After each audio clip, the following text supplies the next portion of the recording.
Upat ka magbanay ang apektado sa sunog sa hilit nga lugar sa Barangay Carmen sa Cagayan de Oro City. Mga nasunugan na nawagan og hinabang human nga wala gayoy nasalba nga mga gamit. Ani report ni Cyril Chavez.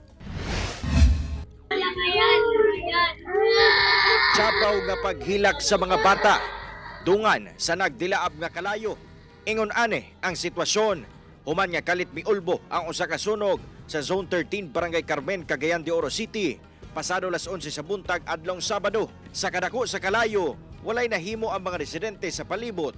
Human nga mihinay sab kuno ang aga sa tubig sa ilang mga gripo. Human sa hitabo, ingon ani na lang ang dagway sa upat ka panimalay nga nasunog. Pulos sementadong pader ug pipila ka mga bakal nga kabahin sa istruktura sa mga panimalay ang nahibilin. Matod sa mga nasunugan, wala gayud sila nasalba nga gamit tungod sa kapaspas sa hitabo.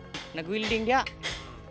Dayon, diya daw nagsugod ang kalayo, dayon buto dayon pong gasol. Moto, dali ra kuno kay yung kalayo ng buto mong gasol. Sa karon, nagpuyo na lamang ang ilang pamilya sulod sa mga tent nga gihatag kanila. Nagunang kinahanglan kuno nila karon ang materyales sa pagpatukod balik sa ilang balay. Materialis gid may problema na mo. Di manggimi ka na matrabaho igura sa may makakaon. Sud magunahon tanaw niya.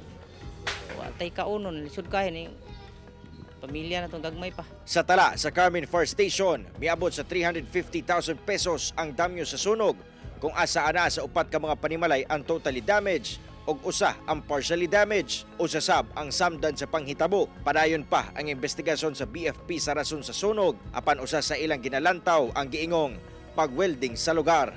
Kani atong mga octopus wiring unta dili na ninyo na pagbuhaton usab, tapos kaning pag-welding nga mag-welding nga nakasa kuan indoor i-plaster lang pud kay basig awa karon sa mga nahitabo na hinuon. Kauban si Jaybert Pairat, Cyril Chavez, 1 Mindanao.